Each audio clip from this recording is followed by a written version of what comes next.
गणेशाय नमः। ओम श्री गणेशाय नमः। ओम श्री गणेशाय नमः। ठीक है प्रिय भक्तजन,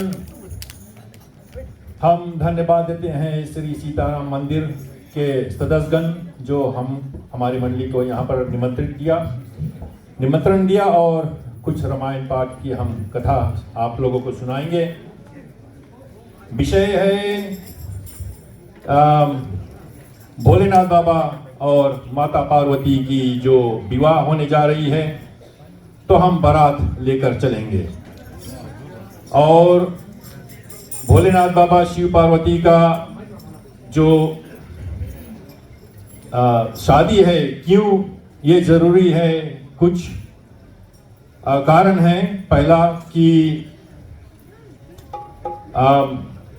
राम भगवान से जब सती माँ अग्नि में अपने आप को जब अग्नि में उकर दी थी, तब राम भगवान से विनती की थी कि अगले जन्म में अगर वो जन्म हो तो भोलेनाथ बाबा के साथ उसका विवाह फिर से हो। तो राम भगवान ने एवं अस्तु कहकर और उसको वरदान दिया था। और एक और कारण है कि आज हमारे सामने ये रामायण ना होती अगर गौरा माँ और शिव भगवान का विवाह ना होता। तीसरा कारण है कि तारक नाम का एक असुर पैदा हो गया, बहुत परेशान कर रहा था देवी देवताओं को। तो सब देवी देवता ब्रह्मा जी के पास पहुंचे, कहते हैं कि ब्रह्मा जी कुछ करो, ये तो बहुत परेशान कर रहा है, रावण की तरह था, बहुत शक्तिशाली था। तो ब्रह्मा जी कहते हैं कि इसको एक ही पराजित कर सकता है और वो है शिव जी का पुत्र, जो शिव जी के वीर्य से उत्पन्न होगा वही इसको पराजित करेगा। तो इधर फिर गौरा माँ की और जन्म हुआ हिमाचल के घर पर, और उधर भोलेनाथ बाबा कैलाश पर और समाधि लगा बैठे हैं। गौरा माँ इधर तप करने चली गई, तो इधर भोलेनाथ बाबा बैठे हैं, उधर गौरा माँ बैठी है। तो कार्तिक कैसे होगा? तो ब्रह्मा जी ने क्या किया कि कामदेव को भेजा कि जाकर भोलेनाथ बाबा को जगाओ। तो बेचारा कामदेव भी आया, अपनी बाण से भोलेनाथ बाबा को जगाया, लेकिन वो भी भस्म हो गया।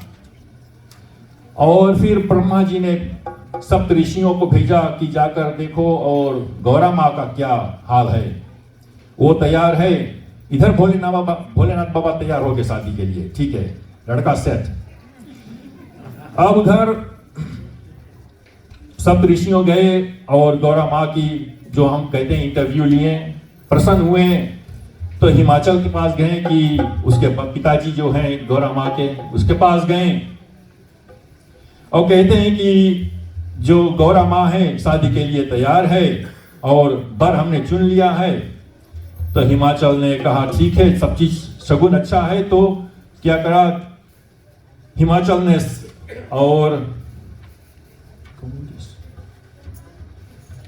और लगन पत्र जो इनविटेशन कार्ड है सेम टाइम छपा दिया। सब चीज सेट, लड़का सेट, लड़की सेट, इनविटेशन कार्ड छप गए और जय श्री राम। तब और फिर हिमाचल ने सप्त ऋषियों को दिया कि ये इनविटेशन का जो है लग्न पत्र है, इसको ब्रह्मा को ले जाकर दो। तो ब्रह्मा के पास लेकर गए, ब्रह्मा ने उनको पढ़ा, सबको सुनाया, बहुत खुश हुए। और फिर आगे देखते हैं, और अब जो बारात है सजने लगी है। तो कैसे बारात सजती है, हम दोहा से शुरू करते हैं।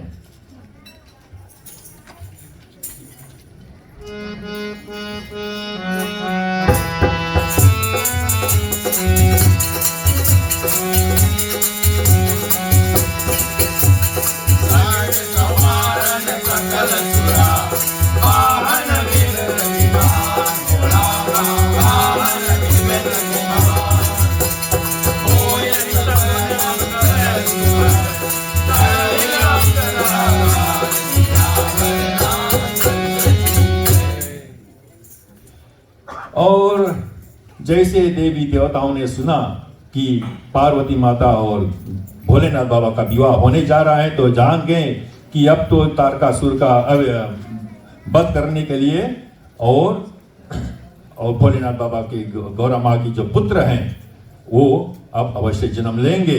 बहुत खुश हुए और सब देवी देवता जो हैं अपनी अपनी भांति के वाहन और विमान सजाने लगे। कल्याण पत्र मंगल शकुन होने लगे और अप्सराएं गाने लगी। जैसे हिंदी फिल्मों में कुछ होता है, अच्छा होता है तो फिर गाना शुरू, तो यहाँ भी कुछ अच्छा होता है, बाजे बजने लगते हैं, अप्सराएं गाने लगती हैं, ऋतिक रोशन नाच रहा है। देखो आगे और चौपाई में क्या लिखा है तुलसीदास।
तो तुलसीदास जी हमारे लिए आगे चौपाई में लिखते हैं कि शिव जी के गण शिव जी का श्रृंगार करने लगे और जो शिव जी के दोस्त यार थे और शिव जी का अब मेकअप वगैरह वगैरह उसको सजाने लगे। जटाओं का मुकुट बनाकर उस पर सर्पों का मोर सजाया गया। तो जटा का मुकुट रहा और जो मोर, जैसे कृष्ण भगवान का मूर्ति में मोर सजाया खुसा गया है ऊपर, वहां भोलेनाथ को सर्प खोसा गया। शिव जी ने सर्पों के ही कुंडल और कंकन पहने और चूड़ियां, नाक में कान वाला सब सर्प का था। सिर पर विभूति रमाई और वस्त्र की जगह बाघंबर लपेटे, जैसे हमारा मेकअप में क्रीम पाउडर लगाए हैं दूल्हा के, भोलेनाथ बाबा को विभूति और विभूति लगाई गई और वस्त्र की जगह जो हम कपड़े की जगह भोलेनाथ बाबा को और बाघ के चमड़े को पहनाया गया। शिव जी के सुंदर मस्तक पर चंद्रमा, सिर पर गंगा जी, 3 नेत्र, सर्पों का जनेऊ और गले में विष और छाती पर नरमुंडों की माला थी। तो शिव भगवान के जो जनेऊ था, जो जनेऊ आप लोग जानते, जनेऊ पंडित लोग पहनाते हैं आपको, वो सर्प के बनाया हुआ था। ढेर छोटे छोटे सर्प थे, उसको गुद कर और बनाया गया था।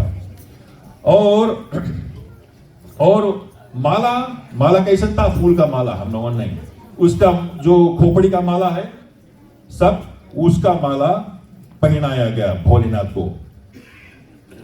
एक हाथ में त्रिशूल और दूसरे डमरू शोभित हैं। एक में त्रिशूल और दूसरे में डमरू लिए हैं भोलेनाथ बाबा, और नंदीश्वर पर चढ़कर और चले बारात को।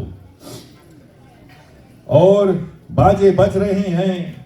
शिव जी को देखकर देवांगनाएं मुस्कुरा रही हैं, जो वहां की स्त्रियां थी ना, और जो देवी देवता के जो साथ आए थे, और देखते हैं भोलेनाथ बाबा की जो पहराई है, तो हंसते हैं और कहते हैं कि इस बार के योग दुल्हन संसार में नहीं है। मतलब है जिस रकम ये सजा है भूत के रकम, इसके कोई दुल्हन नहीं लायक करी। कहां मिली इसके दुल्हन?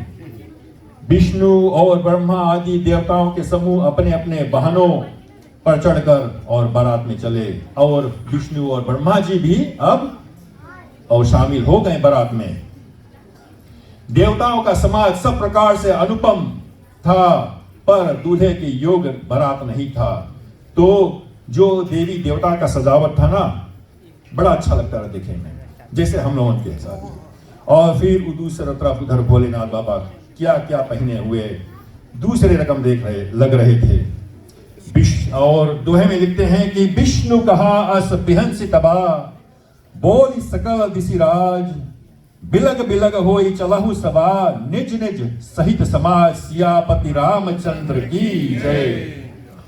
तब विष्णु भगवान ने सब दिक्पालों को बुलाकर हंसकर ऐसा कहा, सब लोग अपने अपने दल समेत अलग अलग हो जाओ। तो विष्णु भगवान और ये शिव भगवान में बहुत दिलगी होती थी। तो विष्णु भगवान शिव भगवान के सुनाए क्वेश्चन बोले, है बोले हम लोगों के जितना समाज है, हम लोग जो अच्छा से पहना होना है, हम लोग थोड़ा दूर हो जाए लोग से। ये लोग के देखो, ये लोग हम लोग इसमें रहेगा तो हंसी सब कुछ दिया, हम लोग इससे दूर जब अलग हो गए। तो यही दोहे में हमारे लिए लिखे आए तुलसीदास जी। आगे देखे चौपाई में क्या लिखे हमारे लिए। धन्यवाद।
जैसे अभी तक आपने कथा में सुना, शिव भगवान की बारात लेकर सभी देवता लोग जा रहे हैं, तो उनके जो शिव भगवान की वेशभूषा को देखकर विष्णु भगवान अपने सभी देवताओं को, दिक्कल पालकों को कहते हैं भी हम इनसे अलग हो जाते हैं।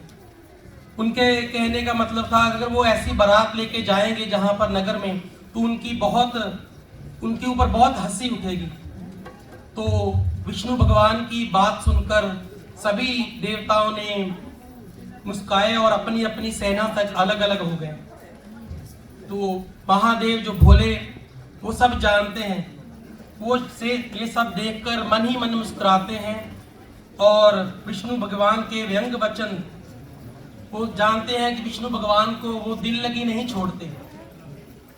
अपने प्यारे विष्णु भगवान के इन अति प्रिय वचनों को सुनकर शिव भगवान ने भी भृंगी को वो भेजकर अपने सभी गणों को, अपने सभी दासों को बुलवा लिया। शिव जी की आज्ञा सुनकर ही सब चले आए और स्वामी जी के चरणों में सर निभाया। तरह तरह की सवारियां और तरह तरह के वेश वाले अपने समाज को देखकर शिव जी भी हंसे। जैसे कि आप सब लोग जानते हैं, शिव भगवान की जो बारात में है, किसी का कोई मुख नहीं है और किसी के अनेकों मुख हैं, किसी का हाथ पांव नहीं है और किसी की आंखें नहीं है। कोई बहुत दुबला है तो कोई बहुत मोटा है। वहां पर बारात में गधे, कुत्ते, सुअर और सियार के उनके मुख हैं और जिनको बारात में अगर हम गिनना शुरू करें तो उनकी गिनती भी नहीं है वहां पर। तो आगे दोहे में लिखते हैं, नाचे गावे गीत परम तरंगी भूत सब, देखत अति विपरीत बोले बचन विचित्र बधी। तो बोलते हैं जो उसकी बारात में जो भूत प्रेत बनकर सभी जो उनके बाराती हैं वो कैसे बहुत ही मौजी हैं, बहुत मजा करते हैं, बहुत ही बेढंगे से हैं, लेकिन वो इंजॉय करते हैं इनकी शादी, इनकी बारात को। तो आगे हम देखेंगे कथा में क्या होता है।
जैसा शिव भगवान जैसा दूल्हा बन गया था वैसे ही अभी उनकी बारात बन गई थी। सभी रास्ते में चलते हुए तरह तरह के तमाशे कर रहे थे, लेकिन दूसरी तरफ हिमाचल में बिल्कुल ऑपोजिट था। वहां पर बहुत ही विचित्र मंडप बनाया गया था जिसका वर्णन करना बहुत मुश्किल था। जगत में जितने छोटे छोटे पर्वत थे जिनका वर्णन करके पार नहीं मिलता था, जितने वन समंदर नदियां और तालाब थे, हिमाचल ने सबको न्योता भेजा था। वह सब अपनी इच्छा अनुसार रूप धारण करने वाले सुंदर शरीर धारण कर सुंदरी स्त्रियों और समाज के साथ हिमाचल को चले। सभी वहां पर रास्ते में मंगल गीत गा रहे थे। हिमाचल में पहले से ही बहुत से सुंदर सुंदर घर सजा रखे थे और उन स्थानों पर सभी वो बाराती लोग पहुंच गए थे। नगर की सुंदर शोभा देखकर ब्रह्मा जी की रचना चातुरी भी तुच्छ लग रही थी। तो जो बता रहे हैं कि हिमाचल में इतना सुंदर तरीके से उसको सजाया गया था कि जो ब्रह्मा जी की रचना है उसके आगे वो भी छोटी लग रही थी। बहुत ही सुंदर सुंदर तरीके से सजावट कर रखी थी, गान मंगल गीत चल रहे थे, पटाखे फूट रहे थे और वहां की सुंदरता, सुंदर स्त्रियों को देखकर जो मुनियों का मन था वो भी मोहित हो जाता था। आगे दोहे में बताते हैं कि जिस जगह पर जगदम्बे माँ ने खुद जन्म लिया है, क्या उसका वर्णन हो सकता है? वहाँ रिद्धि सिद्धि संपत्ति और सुख नित्य नए बढ़ते जाते हैं। इसी तरह यहाँ पर हमारा समय भी समाप्त होता है, लेकिन एक छोटी सी जो हमें यहाँ से शिक्षा मिलती है कि कैसे जो एक तरफ देवता लोग बड़े सुंदर सुंदर वाहन, सुंदर सुंदर पहराव पहने हुए हैं और दूसरी तरफ शिव भगवान के जो उसकी बारात है उसमें भूत प्रेत नेवले शेर सब कुछ है जो आपस में एक दूसरे के बिल्कुल खिलाफ है, जो आपस में एक दूसरे के वैरी हैं, लेकिन वो बारात में कैसे इकट्ठे होकर जाते हैं। तो इसी प्रकार से इसी मैसेज से हम यहाँ पर समाप्ति आपसे आज्ञा लेंगे कि हम क्यों नहीं इस प्रकार से मिलजुल कर रह सकते। हंसते रहिए, मुस्कुराते रहिए और प्रेम से बोलिए जय श्री राम।